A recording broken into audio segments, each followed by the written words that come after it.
안녕하세요. 이번 시간에는 제4부 손부인 이야기를 해보겠습니다.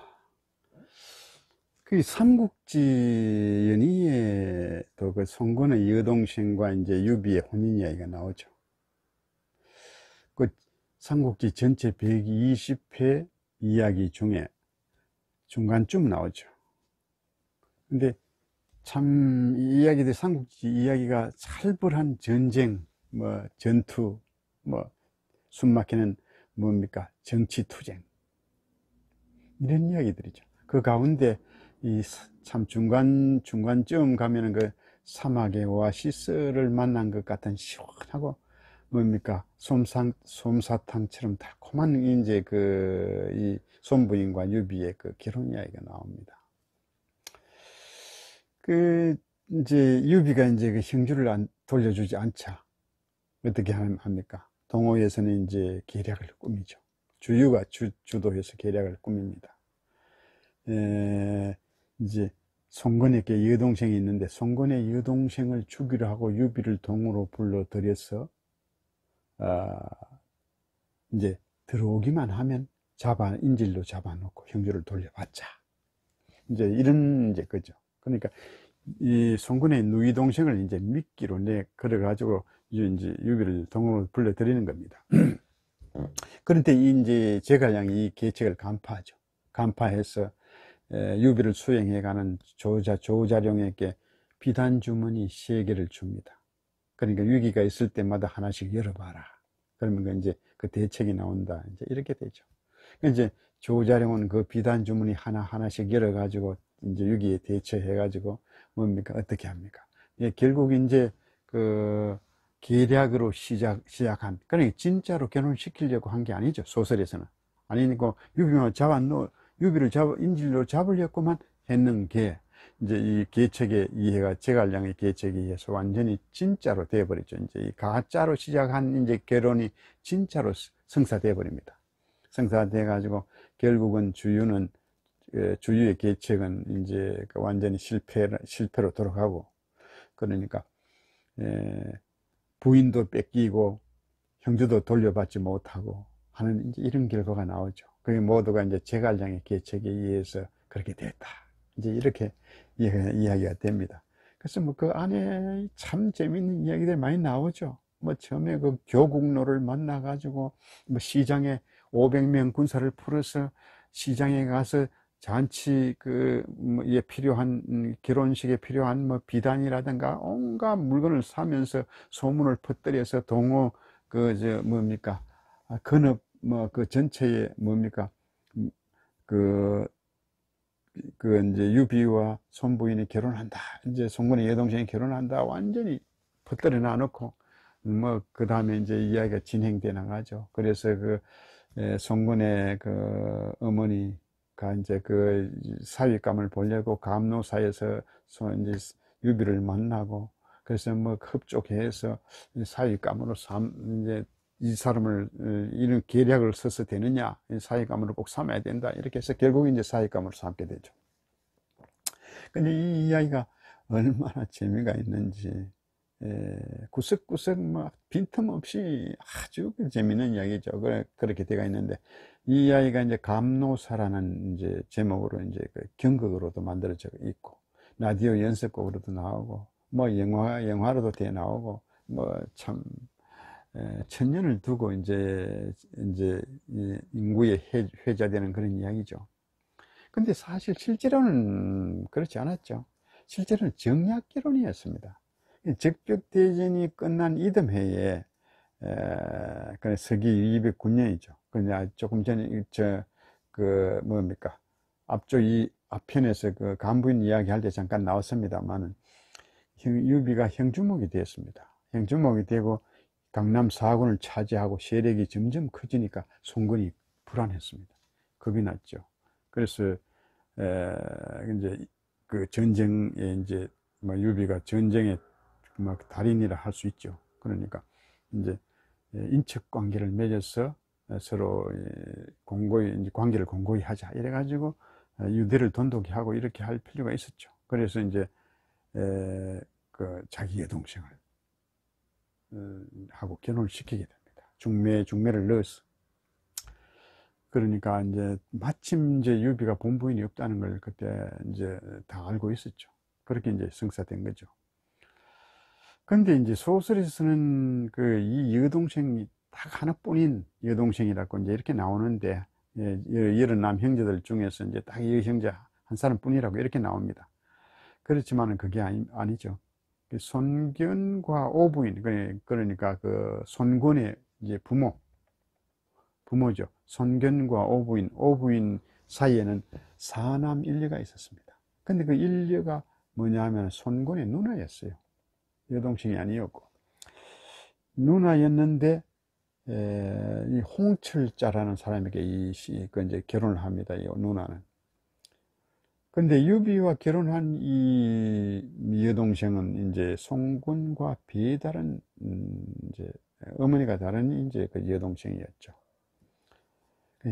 소설에서는 뭐 유비와 손부인 금슬이 좋아서 이제 신혼방에 화촉 동방에 들어가니까 쫙 양쪽에 들어가는 복도에 신녀들이 쭉 서가 있는데, 양편으로 서서 있는데, 모두 뭡니까? 무장을 하고 창칼을 들고 갑옷을 입고 이제 이렇게 서가 있는 거예요. 유비가 거기서 겁이 나서 벌벌 떨었다, 이런 얘기도 나오고 합니다만은, 그래서 나중에 손부인과 결혼을 해서 손부인이 유비를 도와서 나중에 생주로 이제 건너오고, 건너오지 못할 걸 건너오고, 이렇게 이제 묘사가 됐지만, 그 내용은 완전히 소설에서 만든 거죠. 근데 금슬이 좋았다 그렇지만 그렇지 않았던 게 분명합니다. 왜냐하면은 이 두 사람이 결혼할 당시에는 유비는 49이었습니다. 49이었는데 그 송건의 여동생은 훨씬 적었죠. 송건이 28살이었으니까, 송건이 28살이었으니까 유비와 송건이 나이 차이가 이미 21살 차이 납니다. 그럼 그 여동생이라면 어떻게 되겠습니까? 적어도 25에서 한 30살 정도의 차이가 났을 겁니다. 이거 완전히 아버지 뻘이죠. 아버지 뻘이니. 그니 무슨 애정이 있겠습니까? 유비 역시 이제 정치적 필요에 의해서 이제 결혼을 했지만은 달갑지 않았겠죠. 신부를 자신이 거주하는 그 강릉으로 이제 모시지 않고, 유비가 건너간 게 아니라 이제 손부인이 이제 건너온 거죠. 강릉 동남쪽에 있는 석수라는 데가 있어요. 석수. 요즘 호북성 석수인데, 석수로 이제 거기로 불러들여서 수림산이라는 거기서 이제 혼례를 치렀다고 합니다. 이제 동호를 건너가서 치렀다는 그 말은 전부 이제 소설에서 이제 만들어낸 이야기죠. 근데 손부인인들 뭐가 마음에 들었겠습니까? 나중에 이제 형제로 와서 살기는 했지만은 그 기록에 보면 그런 게 있어요. 자신이 직접 자기 자금을 내 가지고 그 안에 성을 샀습니다. 성을 자기만 이제 거주할 성벽을 쌓아놓고 자기만의 생활 공간을 만들어가 그 안에서 들어앉아 있고 누구의 간섭도 안 받으려고 했다 그래요. 그리고 이제 결혼하고 2년 만에 유비가 익주로 들어가 버리죠. 유비가 이제 익주로 들어가고 난 그 이듬해에 3년째 되는 해에 송건이 큰 배를 보내가지고 여동생을 데리고 가버립니다. 그러니까 무슨 애정이 있을 수가 없겠죠. 근데 좋은 별전이라는 그 기록에 의하면 이 형주에 살 때 이 손부인의 행동은 아주 대단히 교만하고 뭐랄까요, 막무가내였다고 합니다. 이제 함부로 권세를 휘두르고 제멋대로 날뛰고, 특히 오나라, 자기 나라 이제 동호의 무사들을 데려다 놓고, 그러니까 동호의 자기 나라의 무사나 이제 관료들을 이제 데려다 놓고 불법적인 행동을 마구 했다 그래요. 그 때문에 이제 유비가 이제 그 서천으로 들어갈 때, 뭐 유비도 이렇게 알고 있었겠죠. 이제 조자룡을 시켜서 조원에게 특명을 내렸습니다. 특명을 내려가지고 손부인 그 무리를 철저하게 감시해라. 철저하게 감시하면서 관리해라. 이렇게 특별 명령을 내려놓고 들어갔다 그래요. 근데 이제 그 촉서 법정전에 보면은 그 이제 법정전에 이제 그 이해하면 거기에 제갈량이 나와서 구술하는 부분이 있어요. 손부인, 제갈량이 손부인과 유비의 과거사에 대한 어떤 표현을 한 게 나와 있습니다. 이제 제갈량이 구술하는 거죠. 손부인과 유비의 그 관계, 이걸 표현하는 게 나옵니다. 근데 주공이 공안에 있을 때 북으로는 조조의 강대함에 눌려가지고 두려워했고, 동으로는 손권의 압박을 걱정을 했고, 안으로는 그러니까 벽에 근데 벽에 속에서 이불 속에서는 뭐 이렇게 그렇게 하는 게 좋겠죠. 이불 속에서는 손부인이 언제 병고를 일으킬지 몰라서 두려워했다. 그래서 그때 정말 주공은 진퇴양난이었다. 이런 기록이 있어요.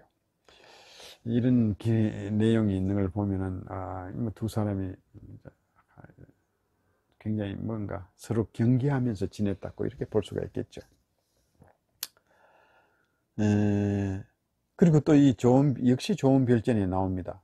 손부인이 동호로 이제 유비가 없을 때 돌아가죠. 돌아가면서 아무런 통보도 없이 유비의 맏아들을 안고, 이 소설에도 나옵니다.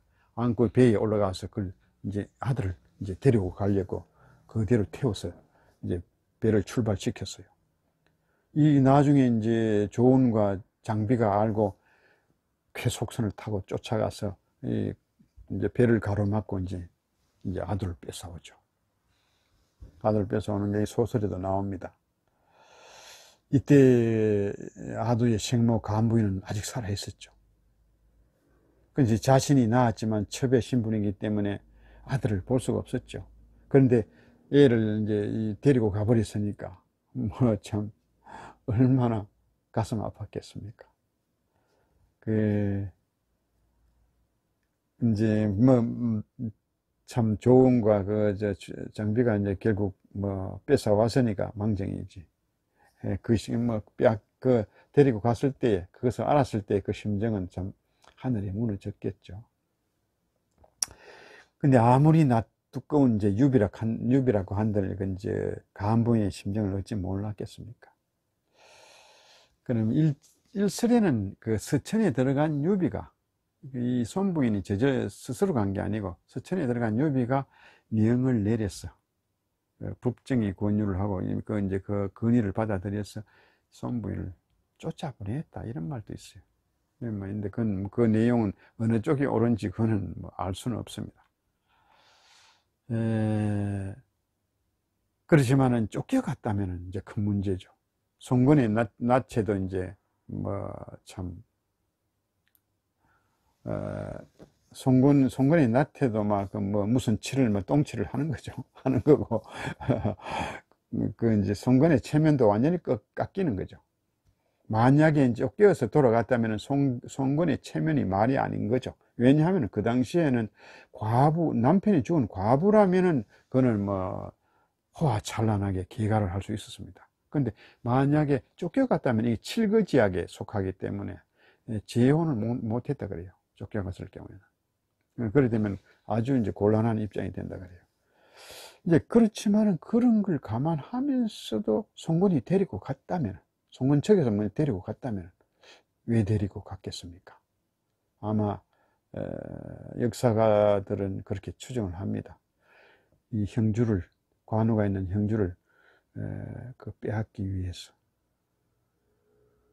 위해서 사전 포석으로 이제 손부인부터 자기 여동생부터 먼저 데리고 갔다. 이렇게 보기도 합니다. 어쨌든 그 진실이야. 후세 사람들이 우리가 추측만 할 수 있을 뿐이죠. 알 수가 없죠. 예, 오늘은 이번 시간에는 여기까지 하겠습니다. 유비의 여인들은 아직까지 또 한 사람 더 남았습니다. 마지막 정부인, 정처, 오부인 이야기를 해보겠습니다. 오부인. 기대해 주십시오. 감사합니다.